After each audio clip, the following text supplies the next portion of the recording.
it really only makes sense that people should be afraid of the idea of revolutionary change, that people should be afraid of words like communism or even socialism. For young people today, the Cold War is a half-remembered bit of history from a century that seems like it happened a long, long time ago. But the 20th century, its legacy, and especially the legacy of 20th century socialism, continues to weigh us all down.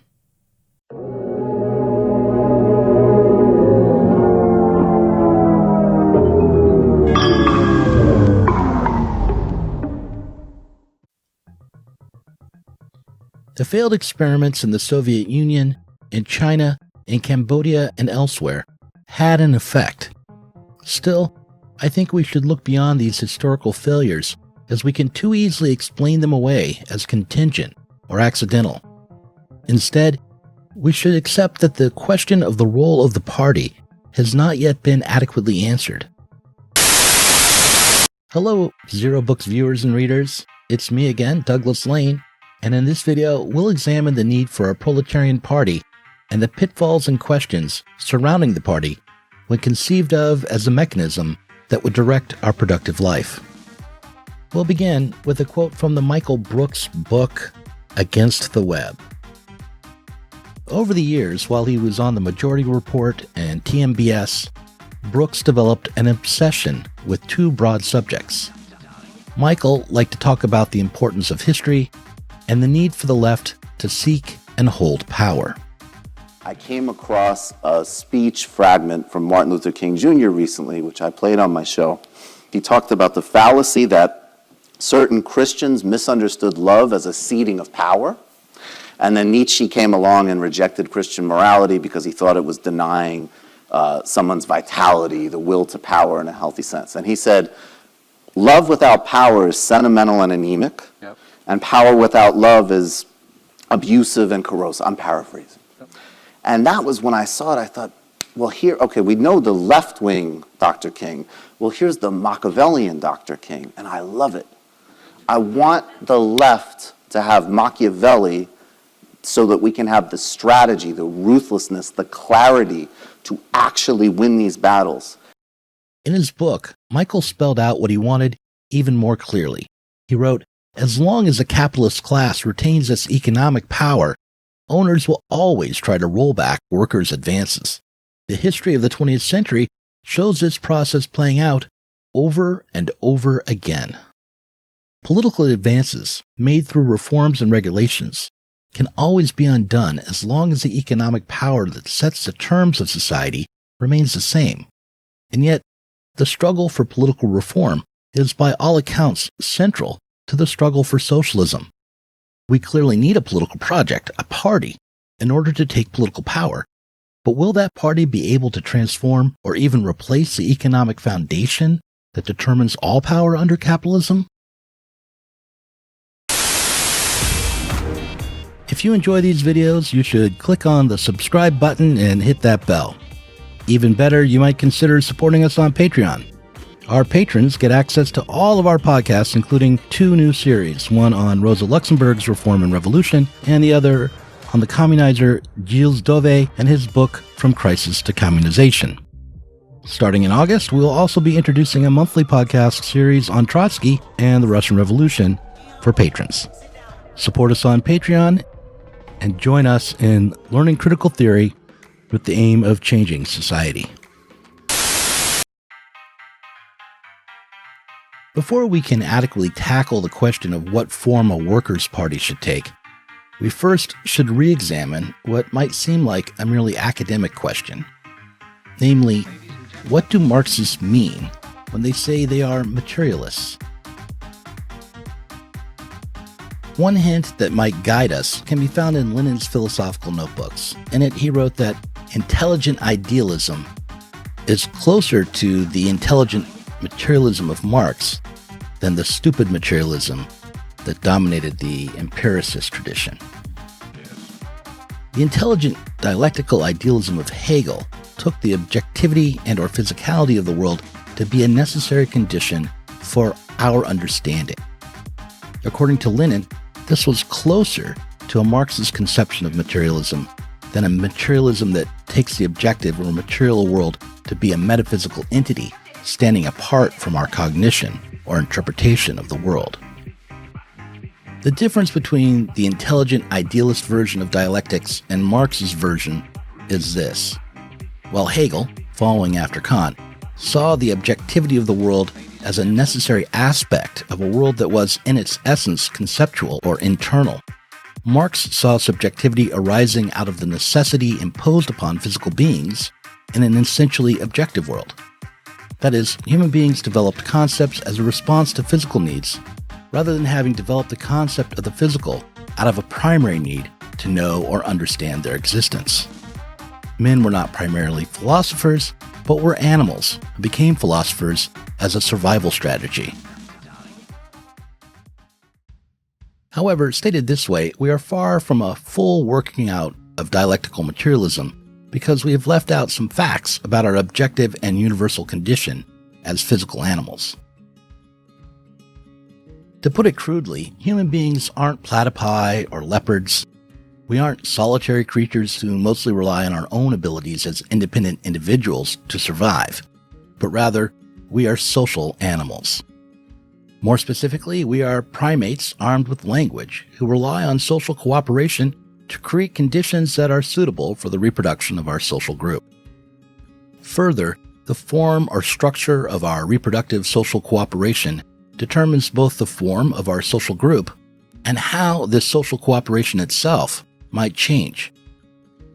Due to the inherently social character of humankind, human beings are, as Marx put it in the German ideology, subsumed under the categories that arise through social division, or as we understand it today, subsumed under the division of labor.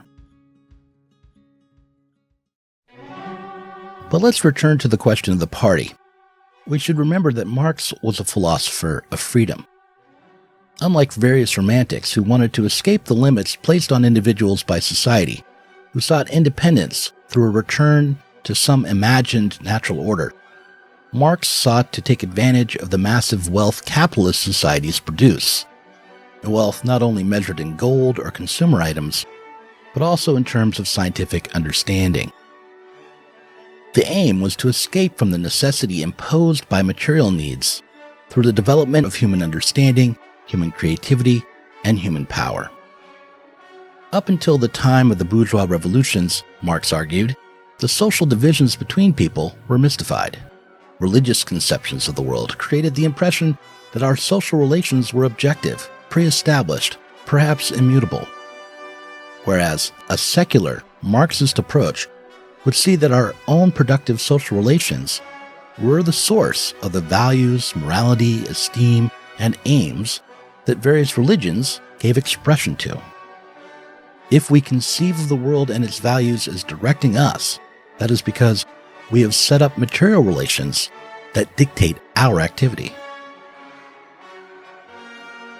Marx, as a communist, imagined a society that would take itself up as its own creation and that would be able to create its own material conditions directly rather than being in service to its own efforts and designs.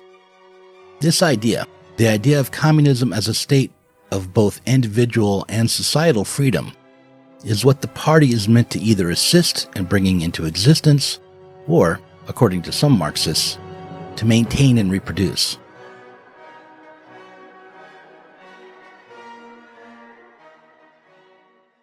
Another way to conceive of the project, a perhaps more immediate explanation of the aim of communism, was once expressed by the psychedelic guru Terence McKenna.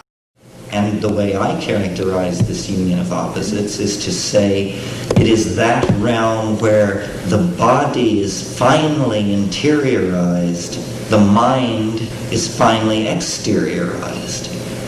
If we translate this into Marxism, we might say that the aim would be to liberate the ideas of men from the material constraints imposed by society, or at least to liberate mankind's quest after understanding and self-perfection from the constraints imposed upon us by forms of productive social organizing that can be seen to be limiting or even contradictory.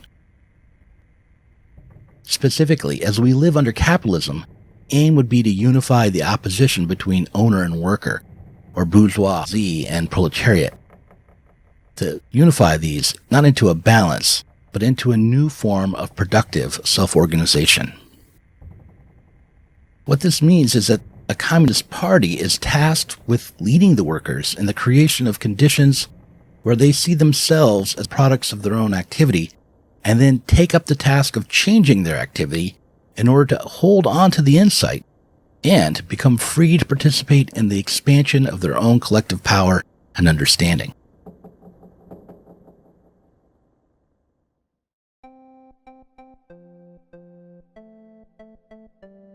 Now, it is well known that Lenin and many other Marxists, including perhaps Marx himself, thought that the state, with its monopoly on violence, would wither away under communist rule.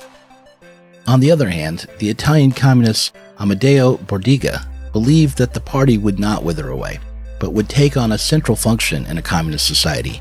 The party, according to Bordiga, would function as the brain of the working class. The idea strikes me as dystopian. I'm reminded of science fiction scenarios. For example, when I was just a kid, my parents bought me a trashy comic book called E-Man to keep me occupied on a flight. I don't remember where we were flying or what happened on the trip, but I do remember the comic book. The story was called The Brain and the Bomb, and in it, an alien brain landed on Earth with the intent to take over. The actual plot involved some sort of gas that would drive people crazy, but the way I remember it is this way. The alien brain planned to take over and do everyone's thinking for them, and it was up to E-Man to stop the invasion and to protect his stripper girlfriend from being turned into an automaton by this alien brain. This, of course, is an unfair way to imagine or characterize what communists like Bordiga wanted.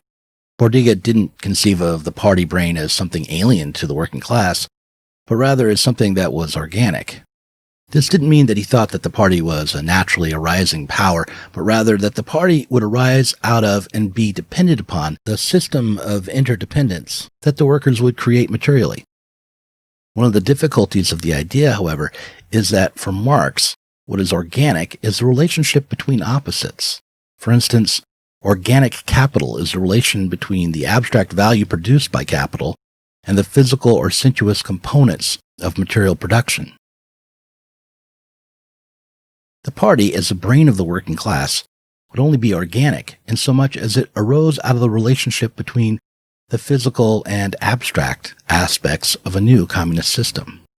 To be clear, the difficulty here is not the same as the problem of the state.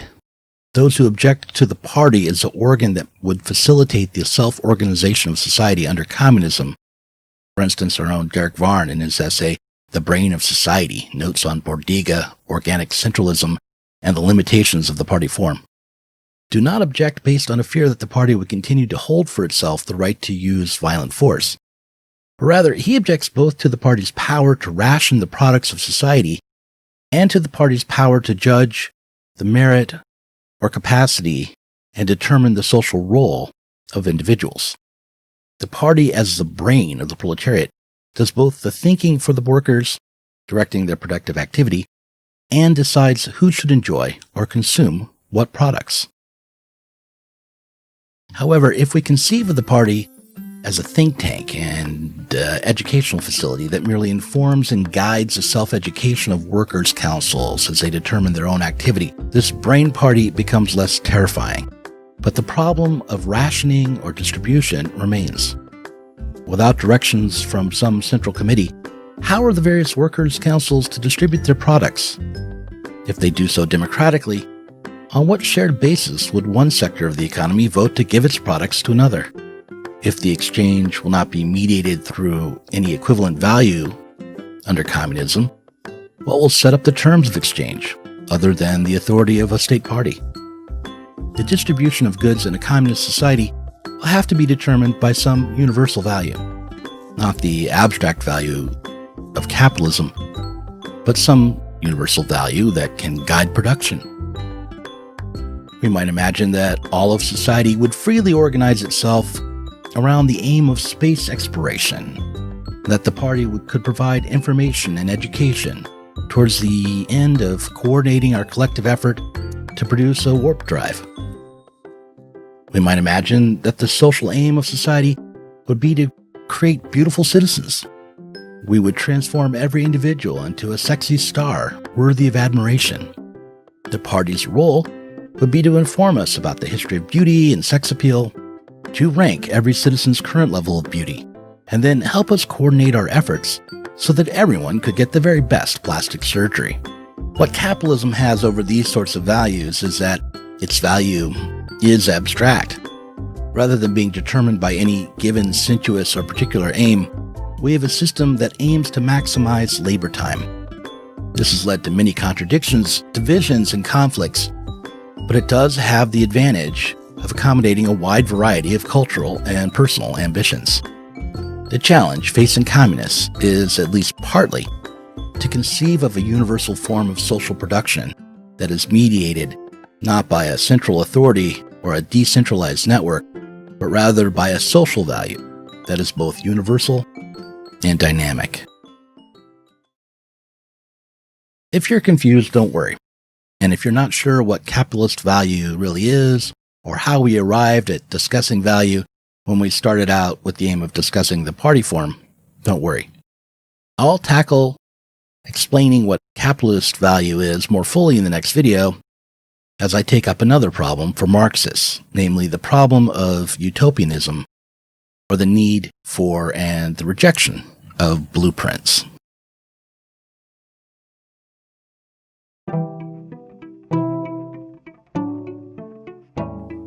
Thanks for watching this Zero Books video. If you enjoyed it, subscribe to this channel and click on the notifications bell so that you'll be alerted whenever we release a new video. You should also consider supporting us on Patreon. Our patrons get access to our Inside Zero Books podcast every week and can get access to the Zero Books Book Club and help us to continue making online content from the left.